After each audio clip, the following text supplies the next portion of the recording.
Hare Krishna. Yeah, we're discussing Bhagavad Gita as it is. Chapter 4, entitled Transcendental Knowledge, Text 7. It's March 31st, 2024. Chapter 4, Text 7, Bhagavad Gita. Om Namo Bhagavate Vasudevaya. Om Namo Bhagavate Vasudevaya.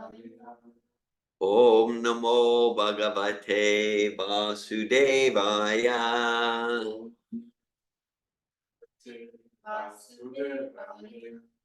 Om Namo Bhagavate Vasudevaya. Om Namo Bhagavate Vasudevaya. Yada Hi Dharmasya Glani Bhavati Bharata Abhutanam Adharmasya Tada Atmanam Srijami Aham Yada Yada Hi Dharmasya Glanir Bhavati Bharata Abhutanam Dharmasya Tadatmanam Srijam Yaham Yada Yada Hi Dharmasya Glanir Bhavati Bharata Abhutanam Adharmasya Tadatmanam Srijam Yaham Yada Yada Hi Dharmasya Glanir Bhavati Bharata Abhutanam Adharmasya Tadatmanam Srijam Yaham.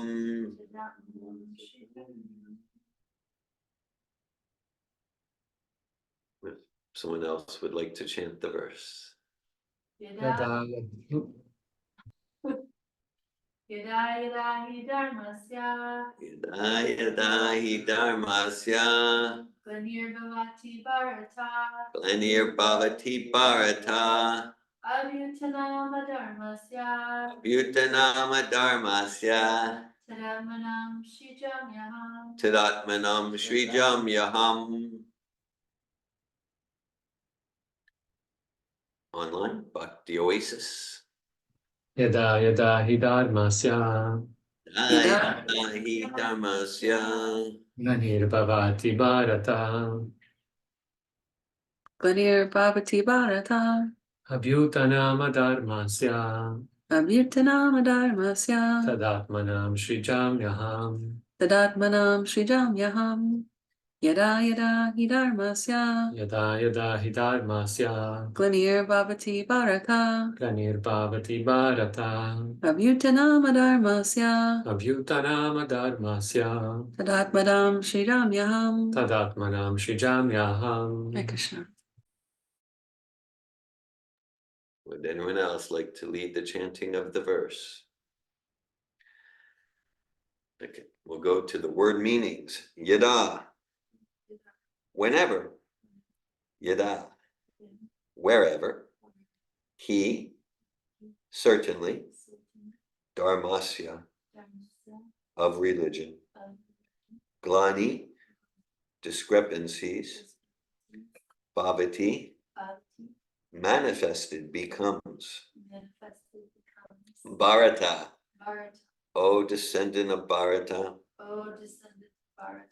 Abhutanam, predominance. Dharmasya, of irreligion. Tada, at that time. Atmanam, self. Srijami, Srijami, manifest, manifest, aham, I. Translation. Whenever and wherever there is a decline in religious practice, O descendant of Bharata, and a predominant rise of irreligion, at that time I descend myself. Purport by His Divine Grace A.C. Bhaktivedanta Swami Prabhupada. The word Srijami is significant herein. Srijami cannot be used in the sense of creation, because according to the previous verse, there is no creation of the Lord's form or body, since all of the forms are eternally existent. Therefore, Srijami means that the Lord manifests himself as he is. Although the Lord appears on schedule, namely at the end of Dwapara Yuga of the 28th millennium of the 8th Manu, in one day of Brahma, still he has no obligation to adhere to such rules and regulations, because he is completely free to act in many ways at his will. He therefore appears by his own will whenever there is a predominance of irreligiosity and a disappearance of true religion. Principles of religion are laid down in the Vedas, and any discrepancy in the matter of properly executing the rules of the Vedas makes one irreligious.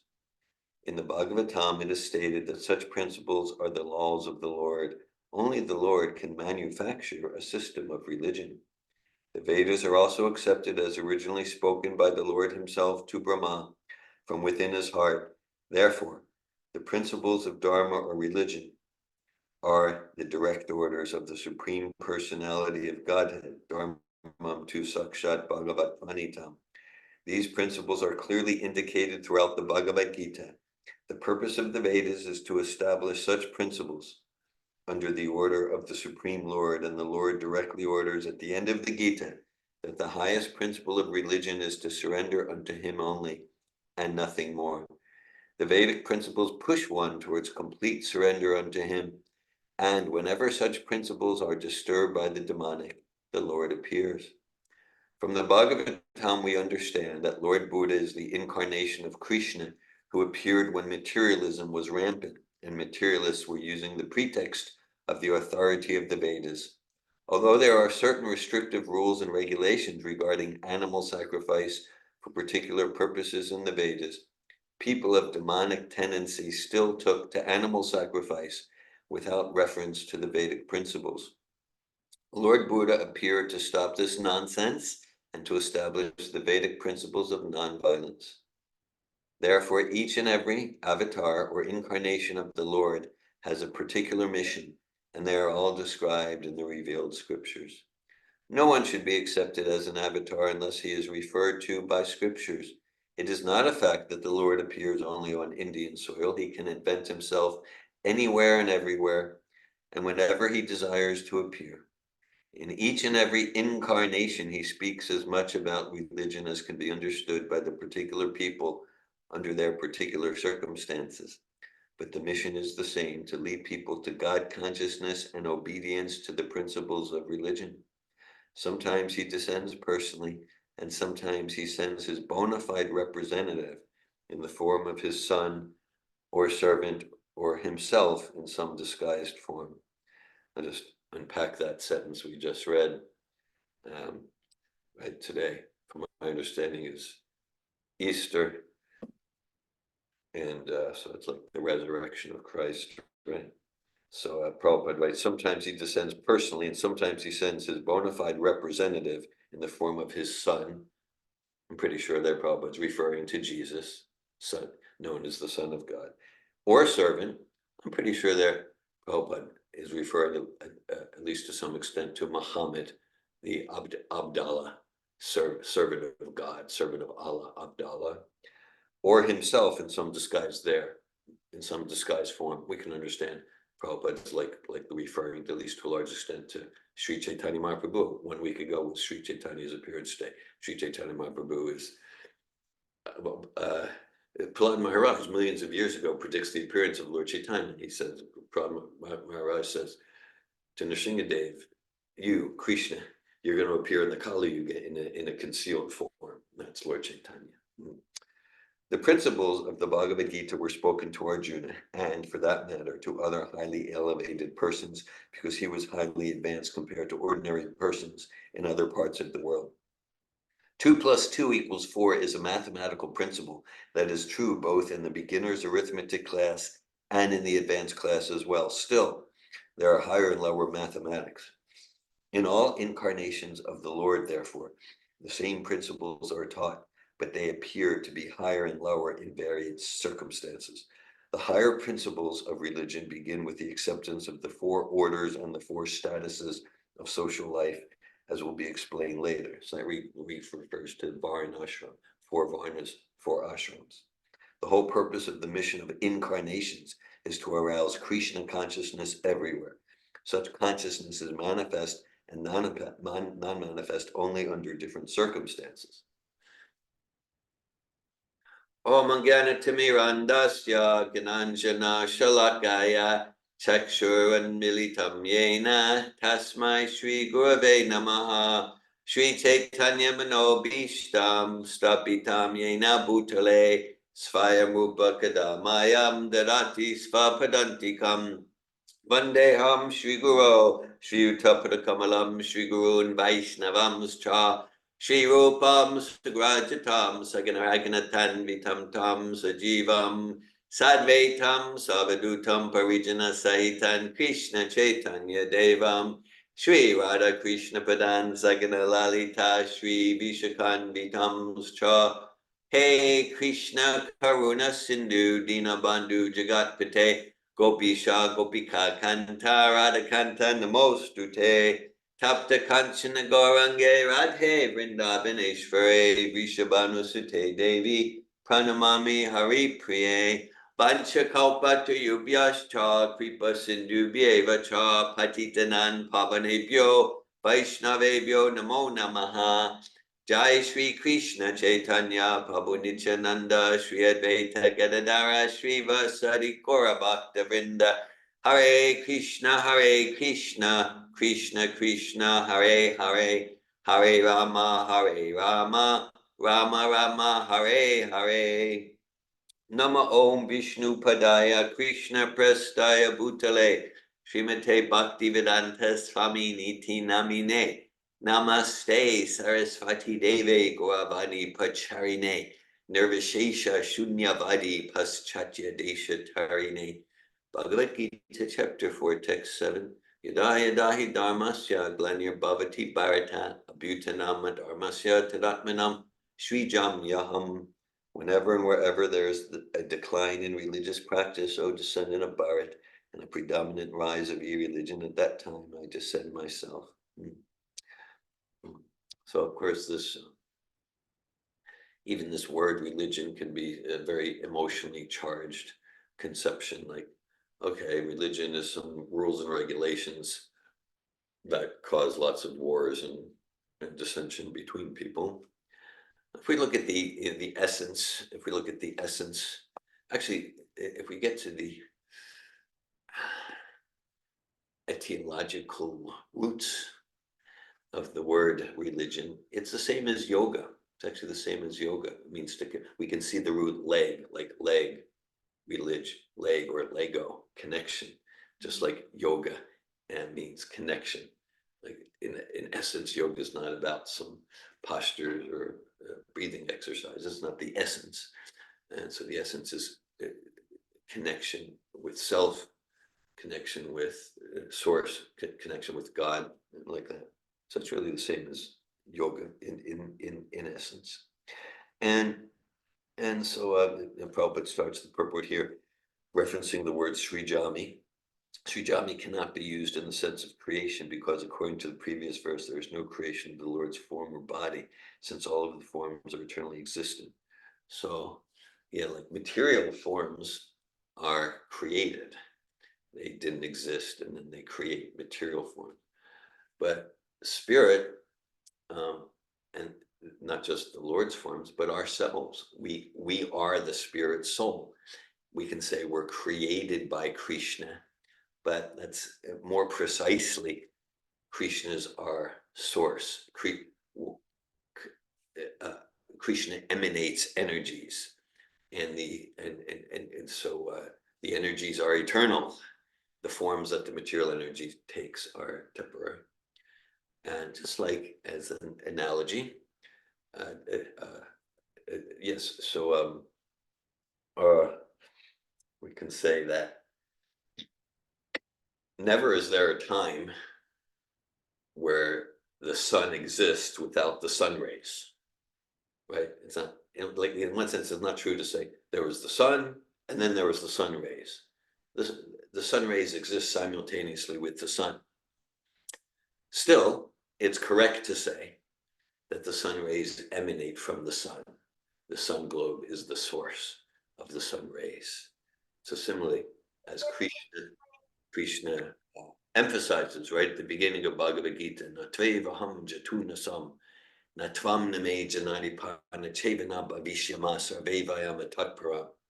He says, never was there a time when I did not exist, nor you, nor all these kings on the battlefield. We're eternally individuals. We're eternally individuals.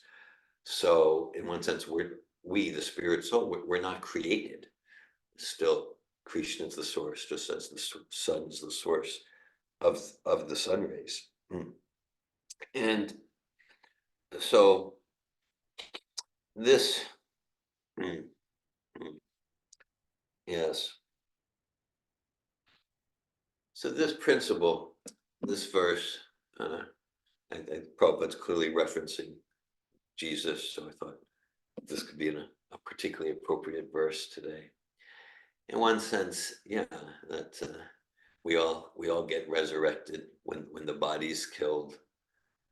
Even that's an illusion, right? Because the body's like a vehicle. The vehicle, in a sense, in itself is never alive, right? Right? The car, we're driving a Toyota or a Honda or a Mercedes. The car is made of dead stuff, plastic, rubber, metal. It appears alive when the driver's inside. Similarly with the body, it's made of dead stuff, the blood, the bones, the pus. It's made of dead stuff. It appears alive when we're inside. Right? And then when this body is finished, Vasamsi Jinani Yatavihaya, Nabani Grinani Yato Yatav Jirnani. And then just like when set of clothes, when we remove one set of clothes and we pick another set of clothes and we get another body. So for the soul, there's no birth or death. It's only the material body.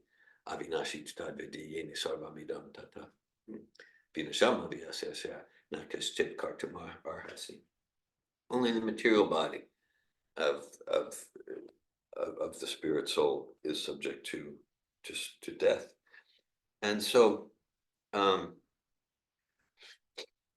so the principle here, this verse is given the principle of time and circumstance. I know that in my process, in my journey over the decades in this lifetime, this has been a very important principle for me. And this is something that really attracted me to Krishna consciousness. It's the principle of time and circumstance. I can remember back in my teenage years and early 20s there in Pennsylvania. And I would, starting in 1980, at the age of 19, I started going to Sunday feast and having lots of prasad, hearing some kirtan, reading some Prabhupada small books. And, so I was, trying to, this like personalities of the devotees. My Bhartma Pradarshak guru, Stamba Prabhu, he's in High Springs, Florida. I have correspondence with him pretty regularly. Haven't seen him in like 15 years, 20 years. But he lives here, and so like that. And I would also check out like other groups. I remember once I went to meetings of like they call Born Again Christian, Fundamentalist Christian. A few years later, I studied at Yeshiva. Yeshiva, that's a school of Jewish learning. To Yoshev, Lashevet means to sit, means where you sit and study. And they're quite serious about their sitting and studying. And like that. And then so I'm trying to like answer, well, how's this all fit together? And so I would ask the group that like the born again Christian, but what about these Hare Krishna devotees? And like this, well, they will burn in hell forever. And okay, but like it wasn't said, well, they seem like nice people and things like that. And it's sort of like similar responses to that, which seemed to me rather narrow and sectarian.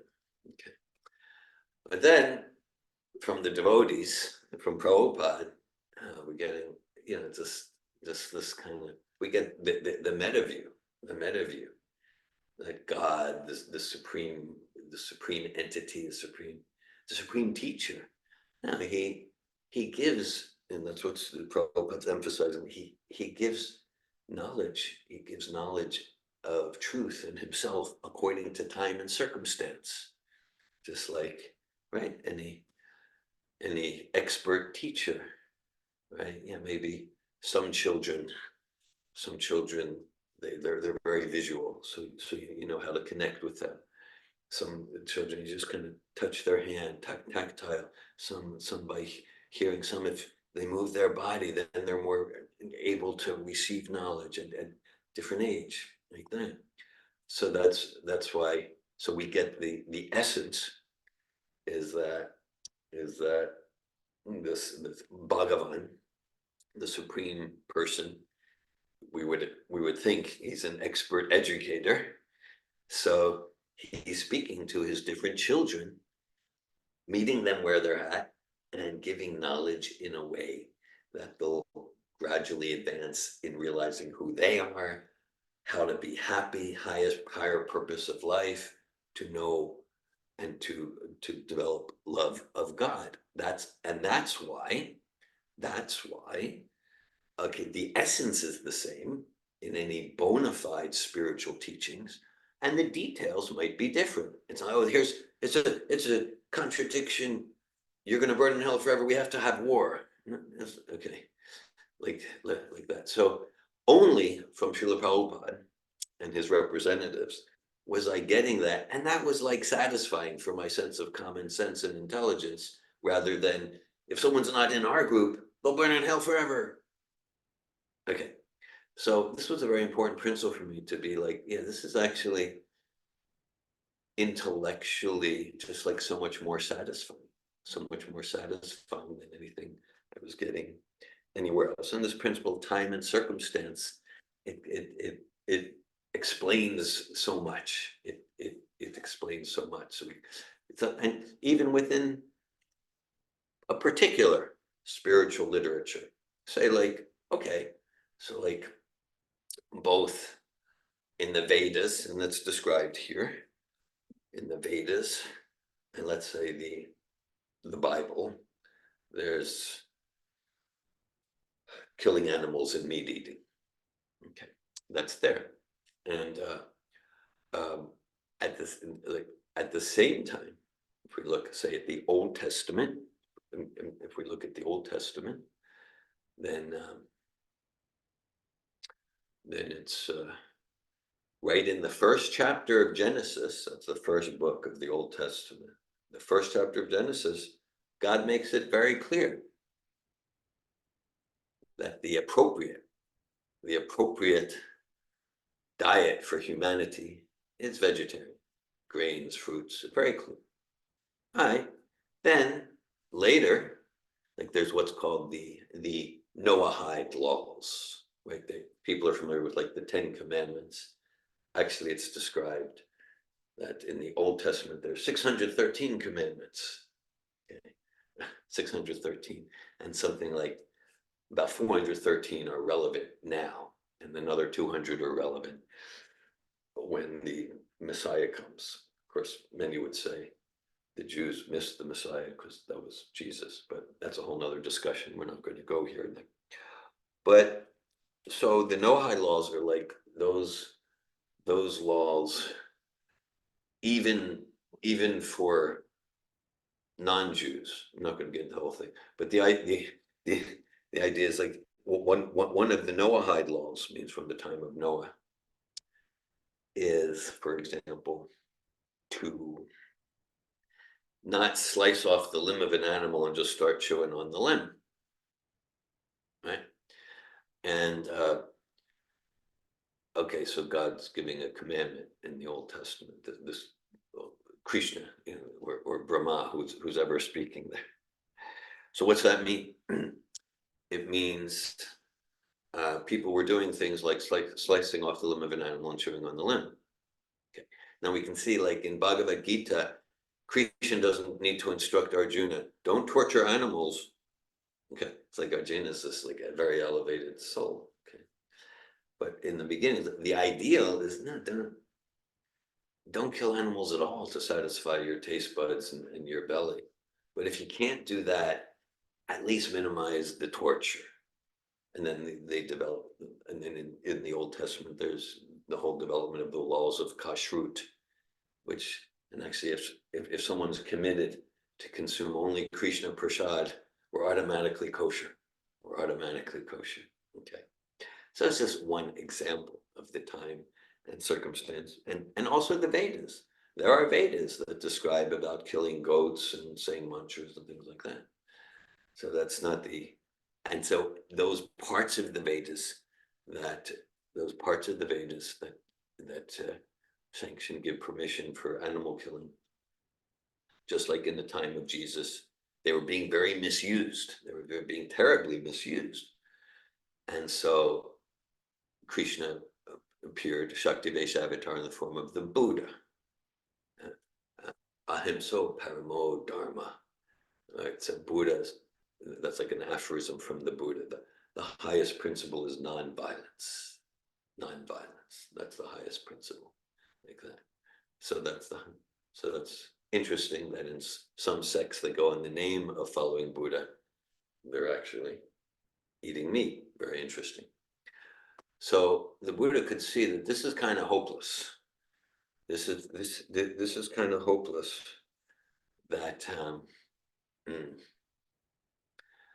that to try to explain, like, well, the Vedas say that, but you're misusing it. So he just said, just forget about the Vedas. In one sense, he preached a form of atheism. He said, yeah, just follow me. Just follow me. And so he sort of tricked them, transcendental trickery, right? I mean, just, yeah, any psychology starts with Krishna. We read that this morning. Prabhupada, in what we're reading this morning before japa, Prabhupada says, yes, we all like to hear our name glorified. Yeah. We all like to hear our name glorified. Yeah, like that. Even if it's not glorified, just like, oh, even if people aren't speaking so well about me, that's not good. So, oh, people are speaking about me. That makes me important somehow. Okay, yeah, okay. I mean, it's nice if it's good and they're saying, you know, how great I am. But so we like to hear our name chanted. So Prabhupada, we like to hear our name chanted. So Prabhupada wrote there what we read this morning. He said, yeah, so where's that come from? That comes from the original psychology of Krishna. Krishna likes to hear his name chanted, but when we like to hear when I like to hear my name chanted, it's to be adored and famous and distinguished and all this material stuff. But in Krishna, it's the pure form. It's the pure form. Namo Chintamani Krishna's Chaitanya Rasa Vigara Purnashuddha Nityamukta Birat Namanamina. And when we chant Krishna's name or the name of any of Krishna's expansions or pure devotees, the name is non-different from the person. And so that's why we're associating with Krishna through his names. Hare Krishna, Krishna Krishna, Hare Hare, Hare Rama, Rama Rama, Hare Hare. Yes. So so the Buddha says, okay, well, just follow me. So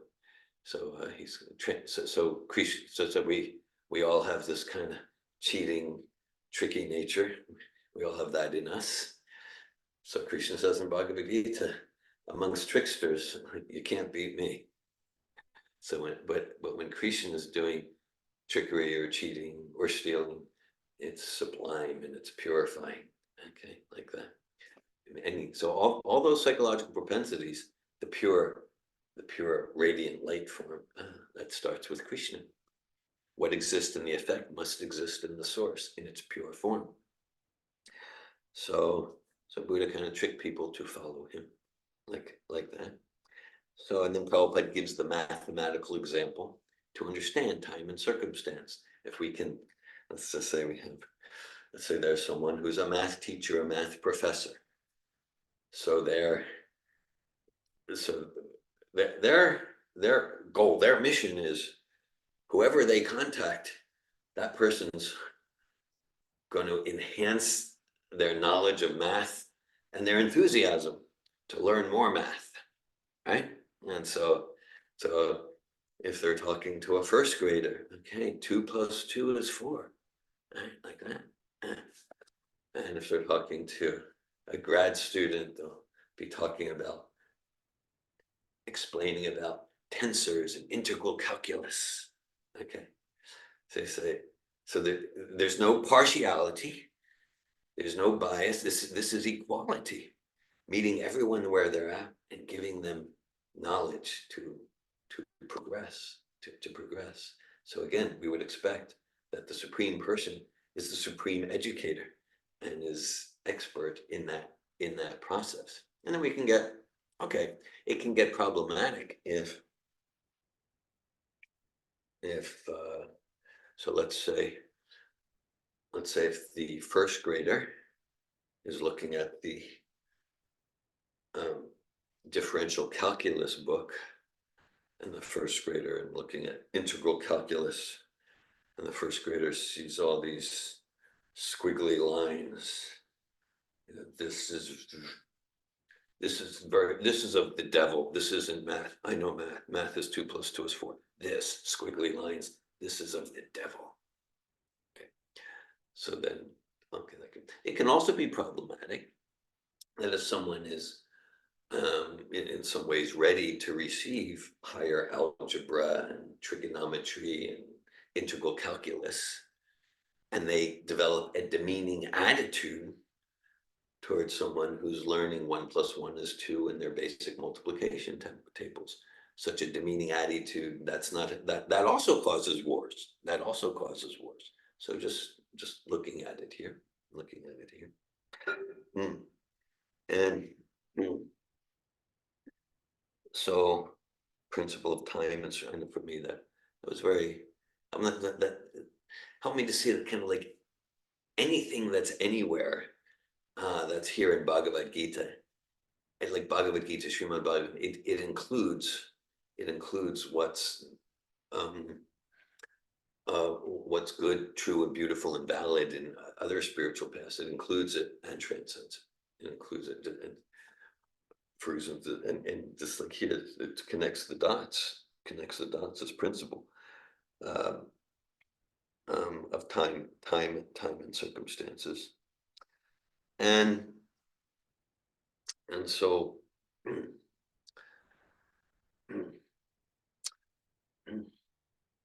So all okay, well, we gave the math example. So the Supreme Person is meeting his children or groups of children where they're at, and encouraging them,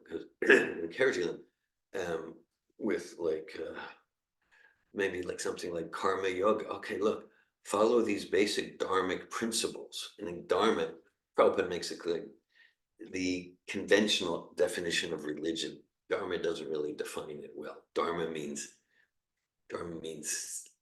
that which cannot be separated from a thing, like the Dharma of fires to be hot, the Dharma of sugars to be sweet. So the Dharma of the spirit soul is to serve. So then there are subsidiaries. So Sanatana Dharma is to direct our propensity for service towards pleasing the Supreme Personality of Godhead. Then we're completely satisfied. Then we have subsidiary dharmas, like we have dharma, we're born in a particular country, so we have a dharma to that country, and we pay taxes. We have a dharma to a particular family. We have so we have it's subsidiary dharmas, and it's described dharma sanustita pumsam visvaksena kitasya notpadya diratim shama eva kevalam, that if we're fulfilling subsidiary dharmas and they don't inspire attraction to hear and chant about the Supreme Personality of Godhead, Sri Krishna, then Shrama Evi Kevalam. It's a useless waste of time. And so like the Vedas, they give like karma yoga. So you follow these subdharmic principles, but it's sattvic, and then you'll have more money, you'll be more prosperous, you'll get to go to heaven, and stuff like that. And then the principle is, oh, okay, following this Vedas, yeah, this works. This gets me what I want. Whoa, this works. Okay, and okay, so then that increases trust in this sublime Shabda Brahman from the Vedas. And then because then ultimately the Vedas, Bhagavad Gita, it gives us, okay, look, the real purpose here is to realize who you are as a spirit soul. The real purpose here is not merging into the oneness. The real purpose, again, like in Bhagavad Gita 2:11, Krishna says we're eternally individuals.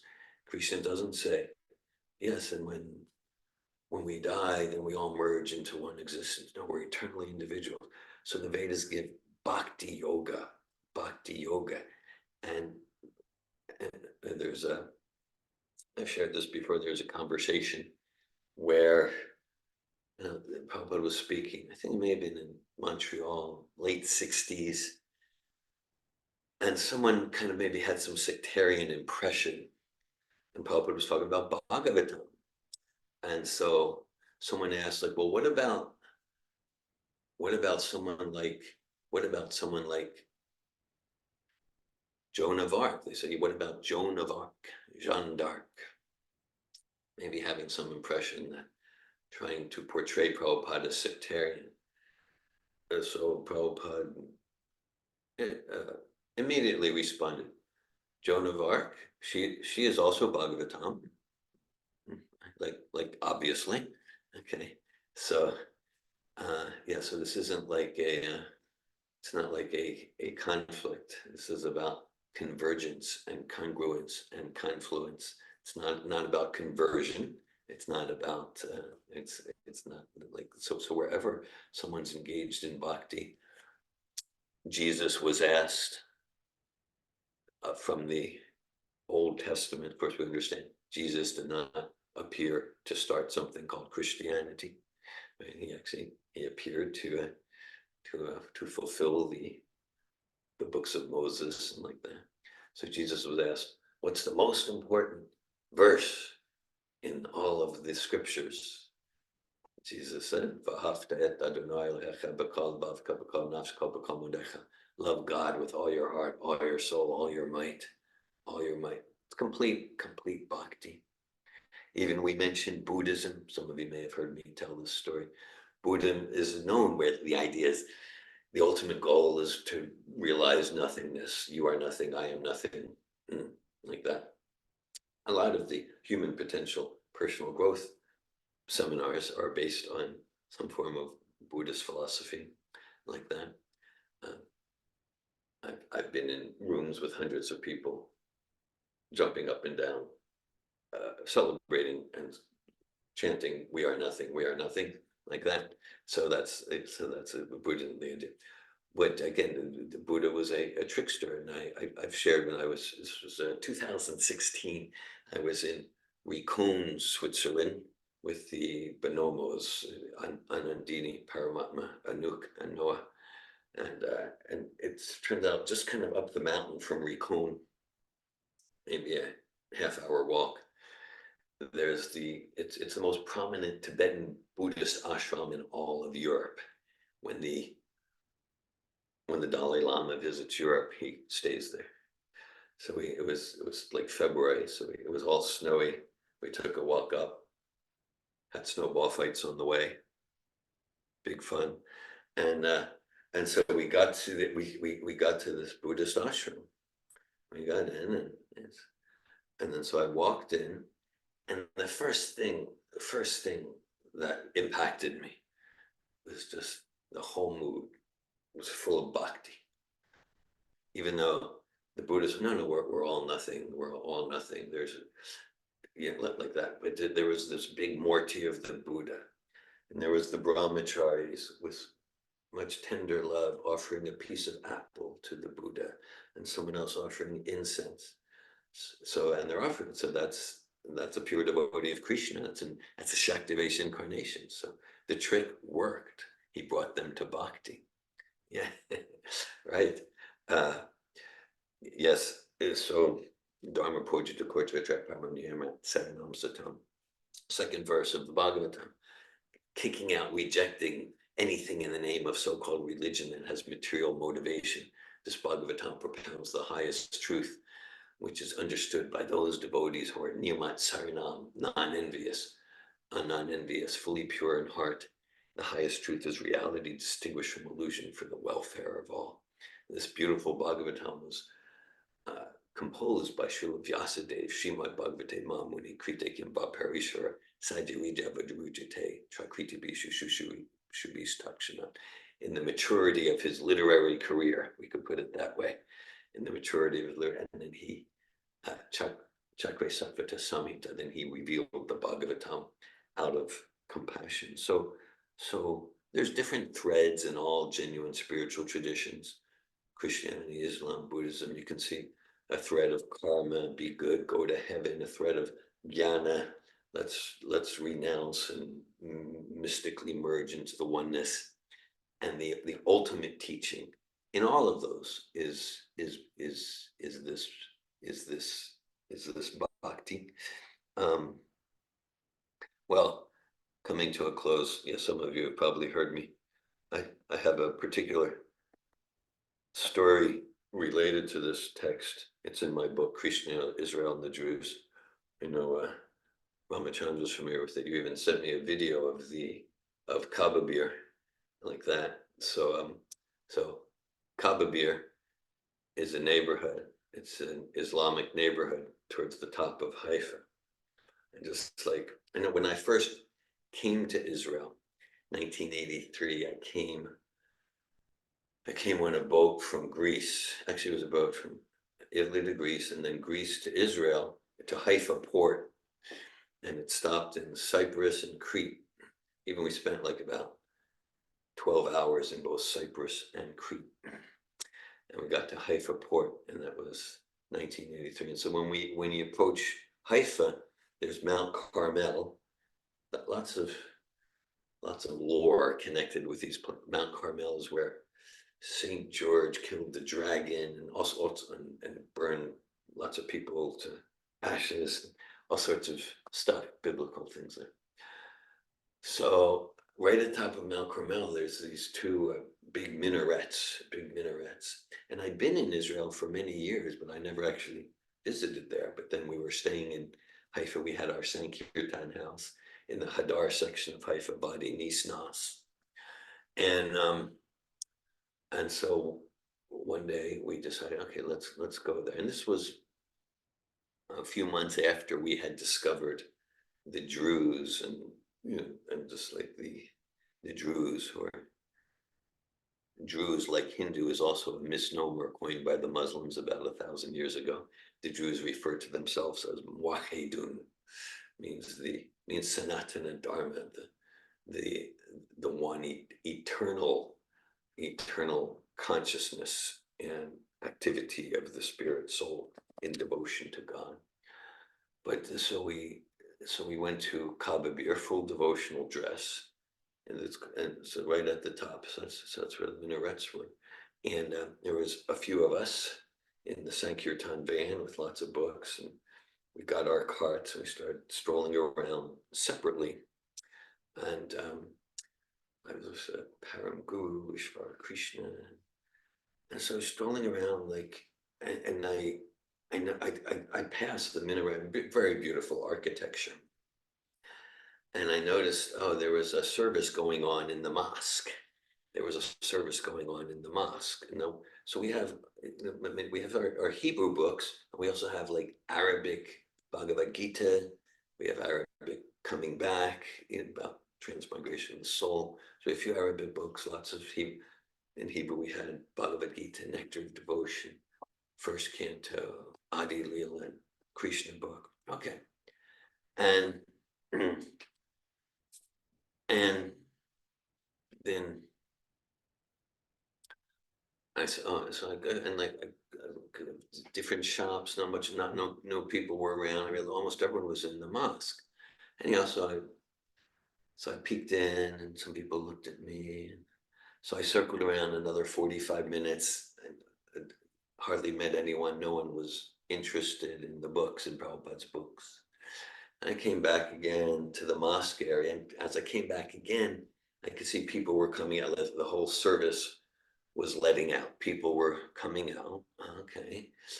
And again, this is like it's like a Muslim village. That's part of Haifa, right on the mountain there. And I noticed there was this. So yeah, I was in my late 20s at the time, and then there was a young sheik dressed in black and the beard, black beard, and like that. I estimate he was probably in his mid-30s, maybe a little older than me. So he was the sheik. And then, so he kind of caught my eye. I don't know, we're maybe 30 yards away. And he looks at me. So I start kind of strolling in his direction, to introduce Bhagavad Gita, try to connect where they're at, because this is foreign for them. So he looks at me. Again, maybe I'm about 10 yards away. He looks at me and he says, in a very majestic fashion, he says, Yada yada hi dharmasya glanir bhavati bharata bhutanam dharmasya taratminam shrijam yaham. It's a true story. So it's just kind of like surreal. Of course, by that time we were having like such surreal experiences like every day, because the idea were they don't know anything. So not just he had heard of Bhagavad Gita, like he knew all the verses. Okay. So he's this Muslim sheik. So what? Like, I'm supposed to introduce this knowledge to you, That's why I'm here. So Yada, he dharma, say quoted this verse. So he said, okay, come. And then he said, come to my home. So it's about a 10-minute walk. We go to his home and we sit down. So it turns out that Kaaba beer, it's a Muslim village. Yeah, we have a container for sure. Oh, I don't need any. Okay. Oh, thank you. No. Okay. Thank you. Thanks for visiting, Mark. Take care. Good to see you. Hare Krishna. So it turns out, Kaaba beer, it's a neighbor, they're the Ahmadiyya Muslims. And I just learned this from the sheik there, they're like, was it? Let's say the last prophet wasn't Muhammad, it was someone named Ahmad, who appeared in India about like in the 1800s sometime. So we were running into these sects all the time. Same with if some of you have heard me speak, or the book Krishna's and the Druze, like the Druze main hero, like one of the main heroes is Kamal Jumblat. You can go into Druze households, you got a portrait of Kamal Jumblat, like in every Druze household. And if you look at Kamal Jumblat's writings, we have writings of his in Arabic, and then in parentheses in English, he talks about Krishna and Bhagavad Gita, like that. So we were running into these. This was like a daily occurrence for about 2 years. So, so Krishna and his pure devotees, they choose to appear means it's get to, right? That's Prabhupada's making that here, that they eternally exist. And when Krishna appears, his pure devotee, like Prabhupada or Jesus appear, it's not forced by the modes of nature to try to fulfill some dark desires like that. But it's get to means it's all play. It's compassionate play. So that it's just like the warden or the king or the president choosing to come to the prison house on a mercy mission to support the prisoners to turn their lives around. So that's what Krishna is doing. So the text again. Yadai Hidharmasya Glanir Bhavati Parata Bhutanam Dharmasya Tadatmanam Srijamyaham. Whenever and wherever there is a decline in religious practice, O descendant of Bharat, and a predominant rise of irreligion, at that time I descend myself. Hare Krishna, thanks for giving your attention to Bhagavad Gita. I welcome any comments or questions. Bhakti Oasis. Hare Krishna, Dhira, thank you so much for class. I also want to thank you personally for responding to my query recently about Bhagavatam 1:17-22, which I'm very grateful for the clarity in our correspondence that you gave me. And also, I wanted to share that verse because it directly speaks about Jesus Christ. Prabhupada in the purport, again, this is a verse that, again, it's Srimad Bhagavatam 1:17-22. Yeah. And Prabhupada is like such a beautiful, like you said in your email to me, such a beautiful text about radical personal responsibility. And yeah, Prabhupada in that purport says that that everything is by the grace of the God, right? By the grace of God. And he mentions Jesus Christ. He says, Jesus Christ was seemingly put into such great difficulty, being crucified by the ignorant, but he was never angry at the mischief mongers. That is the way of accepting a thing, either favorable or unfavorable. Thus, for a devotee, the identifier is equally a sinner, like the mischief monger. By God's grace, the devotee tolerates all reverses. And I've been meditating, and even Anasuya brought this up in our Mangalyarati reading today, how, like, I'm meditating how Jesus Christ, like on the cross, he wasn't there kind of pointing the finger outward, being angry and resentful, right? Because he wasn't angry at the guy that was nailing his body to the cross. He wasn't resentful. He was not a source of anger and resentment, right? He was a source of love and compassion. And so he's there being crucified, advocating for God to forgive what they don't know, like to forgive, like Prabhupada says here, to forgive them for their ignorance. You know, so inspiring for me for this verse to be there. And as it happens, the last 2 days, Danielle and I have been reading text 24 and 25. We spent 2 days on it in our evening Bhagavatam reading.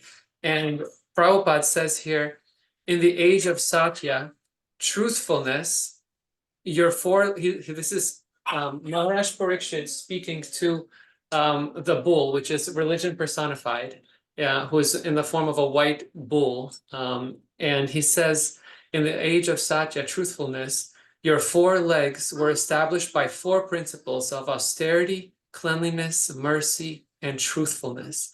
But it appears that 3 of your legs are broken due to rampant irreligion in the form of pride, lust for women, and intoxication. And then he moves on to text 25 to say, you are now standing on 1 leg only, which is your truthfulness, and you are somehow or other hobbling along. But quarrel personified, Kali, flourishing by deceit, is also trying to destroy that last leg. So it's, and in this purport, you know, Prabhupada says that, you know, the deluding energy of Maya, is very, very attractive, and it is very difficult to overcome. And so Prabhupada has given us this process of Krishna consciousness to surrender at the lotus feet of God, but it's so hard. Like it says, it's also not an easy process. And so that's why we are given these principles that are not fat. Like, and Prabhupada also says in the purport, this very enlivening for me, that like these religious principles are not like, cannot be fabricated by man. This is something that is God-given. And it says here, the principles of religion do not stand on some dogma or man-made formulas, but they stand on 4 primary regulative observances, namely austerity, cleanliness, mercy, and truthfulness. And so like I'm feeling very enlivened by this is beautiful stuff, you know, and it's just like you're saying, it transcends all sectarianism, all and we're given that process by, you know, doing austerities, like if Barbara was saying, fasting, you know, for the sake of pleasing the deities, pleasing the Lord. He gives us so many ways of how to abide by truthfulness, how to like how to not fall prey to intoxication, which takes away mercy. You know, like all these principles are given, and I'm feeling so enlivened, even at the heels of our coaching session about kind of like being, you know, like Jesus Christ being a source of love and devotion, or of love and compassion and devotion to God, obviously, and an acharya, right? Someone who leads by example, showing what being a source of love and compassion looks like in a very loud way. Yeah, feeling very appreciative for your class, your correspondence, Jesus Christ, and this verse. Haribol. Hare Krishna, thank you, Dr. George. I fully experience you as enlivened, and I'm enlivened by your energy and sharing. So yeah, I'm just very moved to hear about your absorption in Bhagavatam and that section. Yeah, for a long time, I've been particularly inspired by that section of Bhagavatam, and that you're doing this evening Bhagavatam reading. That's the perfection of family life. Wonderful. And yeah, and that, yeah, the 117:22, Prabhupada mentions Jesus. I'll just mention, since another place where Prabhupada mentions Jesus along with Haridas Thakur is Bhagavad Gita chapter 11, text 55, the purport to the last verse of chapter 11. Prabhupada describes about Jesus sacrificing Haridas Thakur, being beaten in the 22 marketplaces. So just another place where he cites Jesus as the example. And okay, what I mean, that is so radical. When I say radical, I'm not meaning this necessarily wild, but radical in the sense of getting to the root. That's the root of radical, and the radical responsibility. So it's like the one who identifies the perpetrator is the perpetrator. I mean, it's like it goes beyond just, oh, I guess it's my karma. But like, let's unpack that. It means that that exactly what's being done to me, I did that. I did that to someone, maybe to the exact person who's doing it to me. And then, like, if I'm really getting that, yeah, then there's only room for Krishna, let me serve you. There's no room for resentment and bitterness and petty complaining. Like the identifier, the perpetrator is the perpetrator. Means, yeah, that karma is coming to me, and then I surely did that. I surely caused that harm and misery to some other bodies for my attempts at distorted material enjoyment. And I'm reminded, we mentioned this 6 days ago in Danielle's PPTC. It was the first session of part 3 of our coach training. And we mentioned Peter Burwash in his foreword to Relationships That Work. He talks about, and he was kind of troubled and had a lot of resentment going on in his life. And he encountered a saintly spiritual teacher who was Srila Prabhupada in 1976 or 77 in Mayapur. And he said, that spiritual teacher told me the 2 most important things I ever heard in my life. 1, spiritual life begins when you understand the law of karma. 2, don't be angry at the instrument of your karma. So spiritual life begins when you understand the law of karma. So Prabhupada's talking about that 117:22, radical karma. I mean, there's a misunderstanding, a myth about karma, that it promotes a victim-y consciousness. It's my karma. Just the opposite. Karma is radical responsibility. That, yeah, I created this. I'm the source of this. what goes around comes around in the vernacular, and not just like in a vague, I guess I deserve it. No, exactly how someone's disturbing me or tormenting me or injuring me. I've done that. I've done that. And then the devotional mood is, surely I've done 10,000 times worse. Krishna, you're so merciful.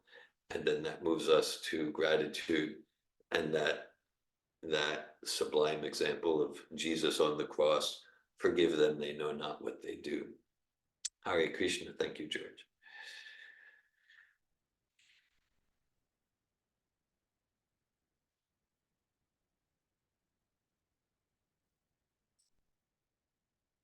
Danielle. Hare Krishna. Thank you so much. I appreciate this discussion greatly. I loved your class this morning, and in hearing the verse and hearing what you were talking about, I have a particular type of question about my upbringing in the Christian faith, and I want to ask it. I don't know if there will be answers, but I'll ask.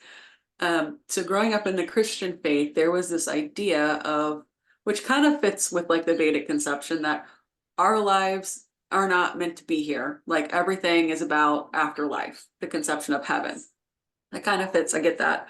But then there's this, to me, which was very confusing growing up, is this idea of like nothing here really matters, like alienation from like taking care of people or having relationships, kind of like a disregard for, you know, what we're talking about, 100% personal radical responsibility. And then beyond that, there's also some conceptions of things like like when there's like I don't know, there are people who are out there who want to bring the world down so that the second coming will happen.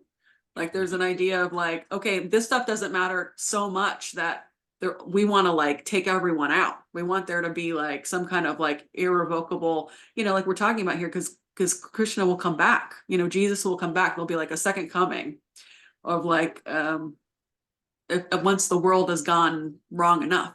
And somehow when that decline of religious principles is in place, that's somehow serving God by arranging or co-creating these terrible atrocities to occur. And it's always been kind of confusing to me about how that, you know, how that would be serving God to create, you know, a decline in religious principles or disharmony in the world, or even in someone's household, how, you know, they're like, well, none of this really matters because our true spiritual life starts once we die and we go to heaven.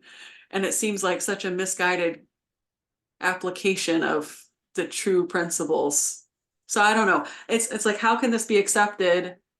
And is this like spiritual life in like the mode of tamas? Is like that's what's happening here? I don't know. I have questions. Hare Krishna. Again, yeah, it's misguided. At the same time, it's part of the it's part of the tricky plan. Krishna meets us where we're at, just like Prabhupada gives the example. Maybe you want the child to take the medicine, so you'll wrap it in a sweet and it's flying like an airplane. Okay, because if you just direct, like, take the medicine, oh, I don't want the medicine. It's like, that's an airplane. It's kind of Krishna's doing that to us. Okay, so yeah, so it's this whole go to heaven, Krishna come. The idea is whether in heaven or Vaikuntha, because of course the Vedas make a distinction between heaven and Vaikuntha, important distinction. Lower planets, Narayana Prasarvayana Kutashtan Bibditi, Swarga Pavaganara case, Yapituya Tadarshina. That's Lord Shiva talking to his consort Parvati, saying, these devotees are amazing. They can be in hell, they can be in heaven, and they can be here, they can be whatever. They're just joyful to serve Krishna. That's all they want. And so that's the thing is, the thing is to serve, to serve. And then if that's our mentality, whether Krishna is always appearing in the form of his name, and as far as when the Kalki Avatar will appear, the resurrection of Christ, whatever, today, this moment, how much am I in like eagerness to serve Srila Prabhupada? And then to the extent that I'm 100% there, that's spiritual bliss, that's Goloka Vrindavan. That's back to Godhead. Rupa Goswami emphasizes Vihayasa Arer Dasya Karmanamanasa Gira Nikhilsvapya Vastasu Jivan Muktasu Yuchite. This is not, I mean, the Vedas also have be good and go to heaven. Look, it's in an airplane, you know, like that. The Vedas do that too, but that's not the essence. That's not like the highest teachings. That's to bring us to the highest teachings, which is just wherever I'm at, Gene Prayasa Mudapastya Namanta Eva, wherever I'm at, cultivate sincere desire to serve Krishna's pure devotee and his movement and his mission. And that's the journey, that's the goal. And then and then that's our bliss, you know, apart from any other calculations. So Rupa Goswami, yeah, we can, this isn't like be good then go to heaven. It's just we can experience bliss that's way transcendental to heavenly bliss in this very body by cultivating purity of heart and sincere desire to serve Krishna and his pure devotee. Now, as far as what you described, it's a related form of transcendental trickery. Narada Muni does that. Narada Muni, if you look in Krishna book, well, Narada Muni, he does a lot of trickery on behalf of Krishna all over the place. But for one place is Krishna book. And Kamsa was like, Kamsa was going to, to not kill the babies of Vasudeva. And then Narada Muni came on and he kind of convinced Kamsa, no, you need to kill all the children. I mean, we don't want to imitate that because Narada Muni wanted to accelerate the appearance of Krishna. So there's truth to that. And now Narada Muni has his service and we don't want to imitate that. So we look at, so there's kind of truth to that approach. And and we don't want to, this bhakti is very world embracing. It's not world rejecting. It's very, Rupa Goswami again, Dadati Pratigrinati Guyamakiti Prichati. He talks about in relations, in all relations, let's cultivate a safe, sacred space where we actually have, we're trusting and safe to reveal our heart confidentially, inquire confidentially. And so in one sense, everything material is an illusion, it's all a dream. There's truth to that. And we can make it relevant, whether it's the job, the car, the bank account, we can make it relevant by using it in Krishna's service, then it's glorious.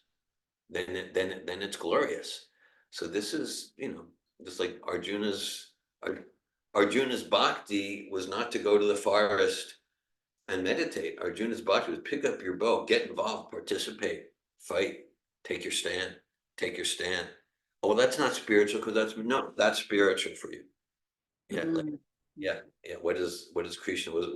How does Prabhupada want us to show up in our families, in our relationships, with our children, in our career, in relation to money, in relation to everything, and show up, participate 100%, while always with deeper and deeper enthusiasm to cultivate Krishna consciousness, so that we're just more and more adept at realizing Krishna in the world, in every atom.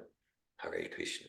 This answer is very fulfilling for me. I appreciate so much being able to connect what I'm seeing in the world and then the source or the perfection of that tendency. That's really helpful for me, like being able to understand Narada Muni using it transcendentally for his particular service. And then there might be people who are, maybe they're doing that and maybe they're not. Maybe it's a shadow reflection of the perfection that exists in source. So that's really helpful. Thank you so much. Hare Krishna. Thank you.